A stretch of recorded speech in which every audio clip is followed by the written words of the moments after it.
Hey guys, it's your boy Kill360 back with another video, and I know it's been a minute since I recorded and did a video, but like I said, life is lifing right now. Don't have much time to record like I used to because taking care of real world business, it's rough. But for right now, I can make this quick story for y'all, and it is, what if Issei was the reincarnation of the juggernaut? So let's get into it. We start off, as we see Issei enter the academy. Unlike in canon, he's not as perverted as he is, but he's still perverted, but not to the extreme and to where he's gooning with his friends. No, we cutting that out right now. So he enters the class all cool and shit, chilling. He talking to his homies and shit. They talking about the new fucking OF model GG. She just dropped some shit. He's like, oh, word? I might have to go check that out. As the girls berate them, calling them freakazoids. He's still broad and, spoken type shit. So, I'm not to bore you out with the class stuff. It goes down in canon. Now, this is where it gets interesting. Where it gets really, really crazy. Gym, right? Gym starts. So Issei, he's always been ripped and jacked. That's one thing. And his friends always ask him, like, why you can't get no girls, bro? I don't know what it is, man. They don't like me for some reason. I know it's not me. I'm physically fit.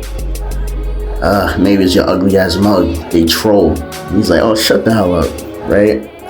So they start doing push-ups and shit, and like Issei is easily crushing the amount of the coach's action. Like, he's just absolutely dominating to the point where everyone is like, kind of like, whoa, like, I didn't even know you could do that many push-ups and sit-ups.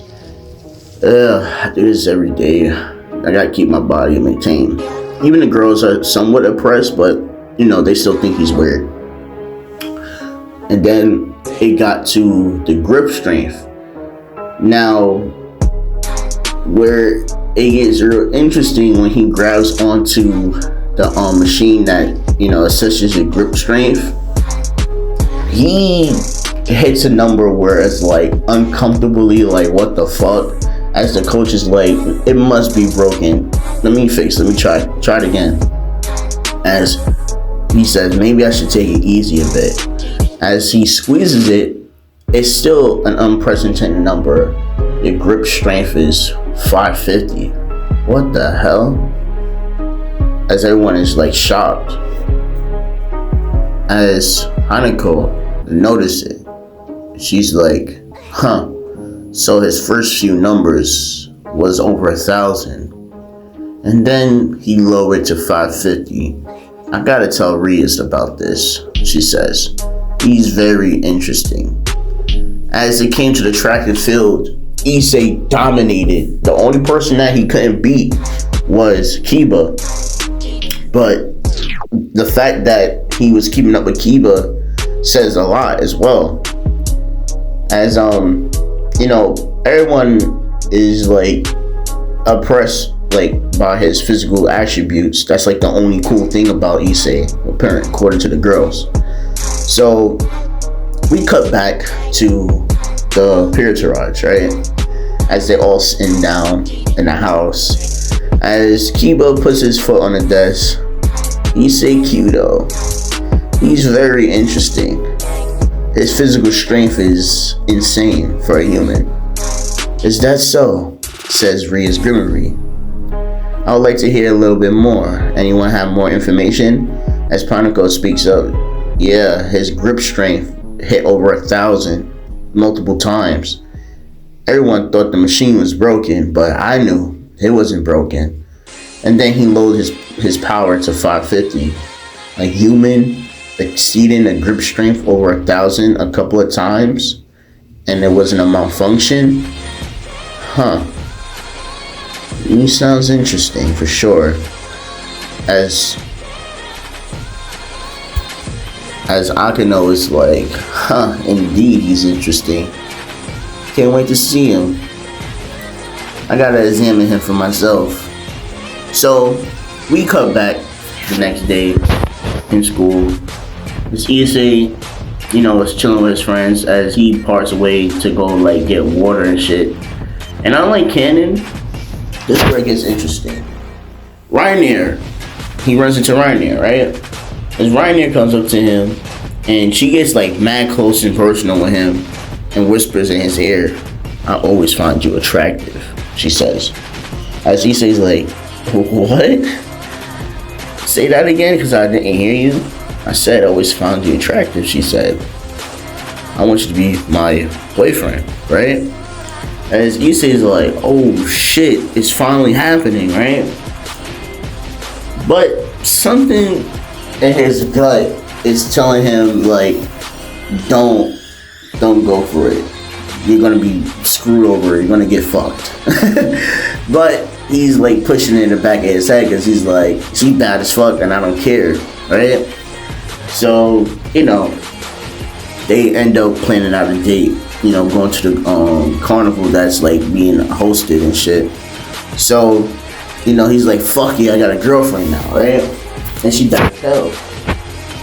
So, the next day he's like, he sees his friends and shit, and he's walking with Rainier, as we know her as Rainier, right? He's walking with her, and he's like, "This is Ryuma, it's my girlfriend, and stop whacking the wood. You finally get a girl." As he's being a dickhead now that he has a girlfriend. So, not to prolong the inevitable, right? So, eventually they go on a date. Issei's like crushing every carnival, event, especially when it came to throwing. Like, his precision was just like unreal. As Rainier picked up on that, like, he has like a dead-eye shot, like he can just fucking hit shit from afar. And she's like, "That's not normal." Issei, "What you mean it's not normal? Most people don't have a good throw like that and good precision to throw. Like, everything you hit was on dead point." Yeah, I used to play baseball a lot." "Is that so?" As she put that in the back of her head, she's like, "There's no fucking way. He's like a marksman."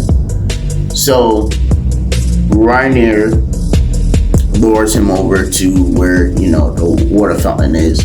And she says the famous line, "Issei, will you die for me?" And she's like, "Wait, what? Can you say that again?" "Issei, will you die for me?" As she begins to transform. Now, Issei's mind is like, holy shit, she's transforming. She has big old bitties, right? But he also realizes that he's in danger, right? So, Rainier pulls out the light spear. She's like, "I did have a lot of fun on our date. It's just, you're too much of a threat to be alive." So, she shoots the spear through his chest. Now, this where it gets interesting, as Issei, unlike in canon, he's not just talking about how hot she is. That was just stupid. In this case, he's feeling a rage, and he wants to cause destruction, right? He wants to absolutely eviscerate Rainier. As something hears his call. I haven't seen such enrage and want to cause destruction for a long time, for millennia. Since the old days of the old superhero era. This kid is filled with rage. As Issei is like, "What's that in my head right now?" "The name is Sidorak. I'm the destruction god. Now, I see you want to cause chaos and mayhem, and I'm interested." "What the hell? I'm dying, now I'm hearing things." You are in a pretty bad situation right now. Tell you what, if you take my power and cause destruction, I will heal you and bring you back to your normal state. How does that sound?"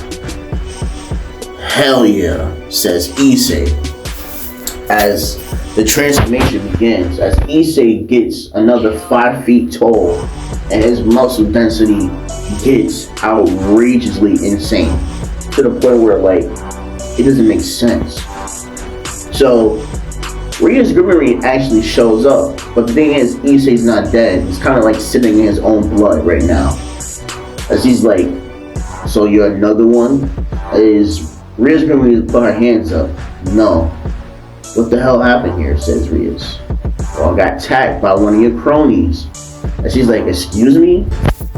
Yeah, you have the wings and everything, but now that I look at you, your wings is completely different. Interesting. As you know, they put him under a hypnotic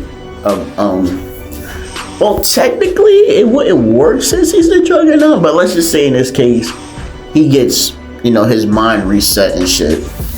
So, you know, he's asking around like his homies, like, do you know Ryuma? They're like, I don't know who you talking about, bro. You having a girlfriend? I believe that when pigs fly. As he's like, what the hell? As he sees Ria's Grimmery at the stairs, and she gives him a look and walks past him. As everyone is like, you lucky bastard, she looked in your direction out of all people. As she kept it pushing. As Issei, he has to get to the bottom of this, right? As Issei is reflecting on the crazy shit that happens, you hear an announcement on the speaker.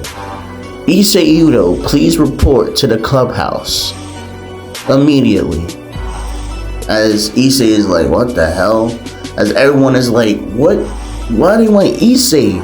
That's where Ria's Grimmery and her club is at, right? As his friends, you lucky son of a bitch. His friends yell out. He's like, bro, I have no idea what they want from me, but I can't leave them waiting. So he blitzes out of there, right? And on his way walking there, you know, he's like, maybe I get some answers once I go there. So he finally gets to the clubhouse as the door flies open and pulls him in. And he's like, what the hell? As he starts to see pentagrams and things form on the ground, he's like, I don't want none of this. And the craziest thing is when he tries to pull the door open, he manages to pull the door open, shocking everyone in the room.